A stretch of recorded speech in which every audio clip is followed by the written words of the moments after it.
Hi, I'm Dr. Mark Payne with Science in Brief. Today I want to cover a little bit of good news, well, kind of a lot of good news related to COVID-19. This pertains to published comments by Sete and Crotty. I hope I'm pronouncing that right. These comments, their commentary was published in Nature Reviews of Immunology, published the 7th of July of this year. Let's get started here.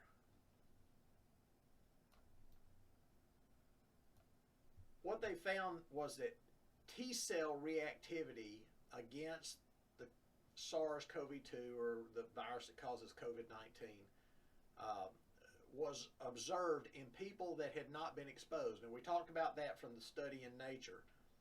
However, they kind of get a little more detail on this one. The most surprising finding of this is that as they reviewed these studies, they found out that 20 to 50%, remember that the study that was in Nature was only about 35% of unexposed people. But when they looked at these, I believe there were 5 different studies, 20 to 50% of the unexposed donors were displaying significant reactivity to SARS-CoV-2. Here's some of the sort of nuts and bolts of how this broke down. A study by Grafoni said that reactivity was detected in 50% of donor blood samples obtained in the USA between 2015 and 2018. So that was before SARS-CoV-2 appeared in the human population. So they took these older blood samples and they tested them for T cell reactivity. So we know they haven't been exposed to the actual virus. And they found 50% of these samples were already reactive to the presence of the SARS-CoV-2 virus. That's pretty strong, folks. 50%. In another study that was done in the Netherlands by Weisskopf et al., they detected T cell reactivity in 1 of 10 unexposed subjects, and that was with the spike peptides, and then the SARS-CoV-2 without spike peptides in 2 of 10. So again, these unexposed subjects demonstrating reactivity and T cell responses. In a third study from Braun et al. Reported positive T cell responses against spike peptides in 34% of SARS-CoV-2 healthy donors. That was actually the one, I believe, that was reported in Nature that we talked about last time. And finally, a study of individuals in Singapore, Labert et al. Reported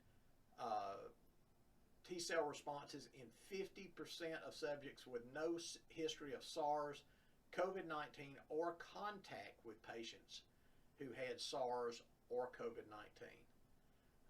50%, again, this is a big number. Another study by Mekif using samples from the UK also detected reactivity in unexposed subjects.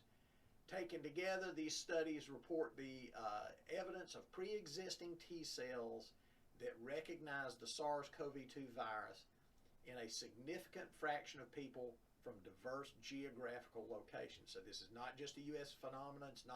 This is not occurring in some little podunk country somewhere. This is occurring apparently worldwide.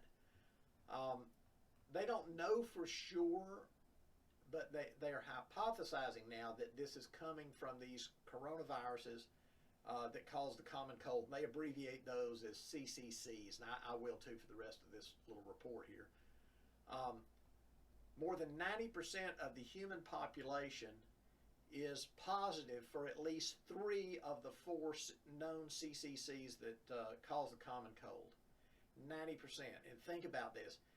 People probably get a cold in this country, a common cold, on average maybe once every year or two. I don't know the exact numbers. I think somewhere I saw 18 months, but it's a pretty common thing.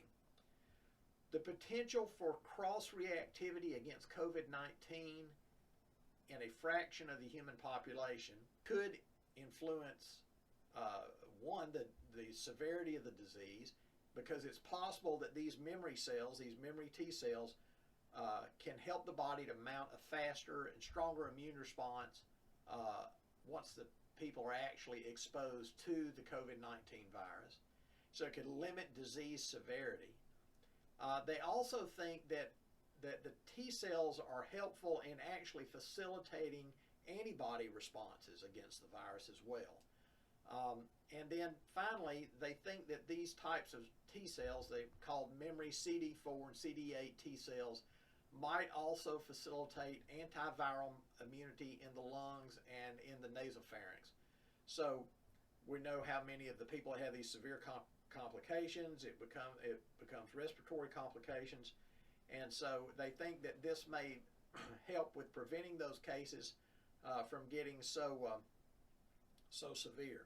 Another thing that this may be related to is better understanding of how and why some age groups, children for instance, are less susceptible to severe COVID-19 clinical scenarios, and older people are much more susceptible to fatal disease complications.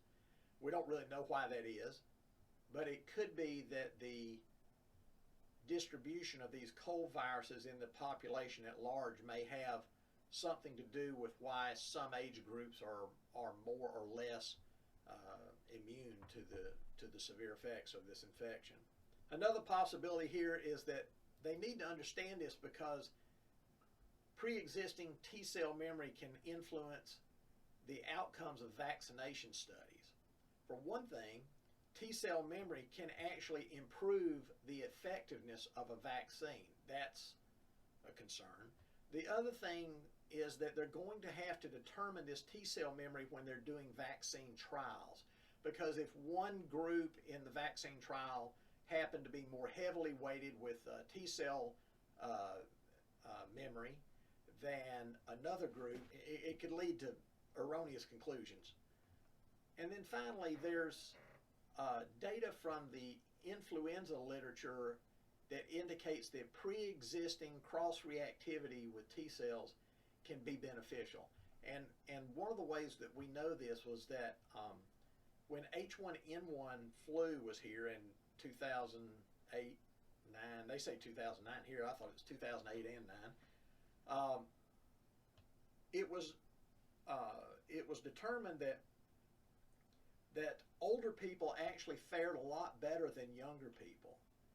And they didn't understand this at the time, but then a little while later they looked at this and they realized that there had been a different variation of H1N1 flu virus that had spread through the population decades before.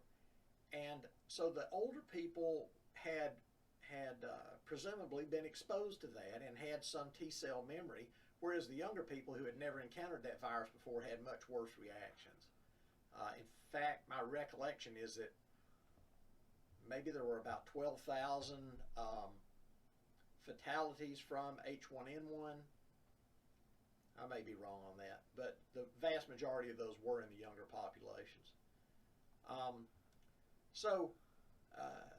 As always, you know, the standard closing phrase of all these things is that, you know, we're going to have more studies to know. But this sentence right here is pretty telling. It said, "It is now established that SARS-CoV-2 pre-existing immune reactivity exists to some degree in the general population. It is hypothesized but not yet proven that this might be due to immunity from CCCs, and this may have implications for COVID-19 disease severity, herd immunity, and vaccine development." And I just want to add this comment of my own. There's a lot of stuff in the popular press indicating that we're never going to reach herd immunity. I want to assure you that is not true. We are going to reach herd immunity. Part of this is probably going to be due to vaccine benefits, and probably a lot of it is going to be to natural immunity as we either come in contact with the virus or as memory responses in our immune system kick in. folks, we're going to get there. We're going to get through this. But until we do, everybody, please be safe out there. Those of you with where age or pre-existing conditions are a factor, continue to be as safe as you possibly can. We're buying time here, and every day we know more and more about this disease. Folks, that's all the good news for today. I look forward to talking to you again soon. Everybody stay safe.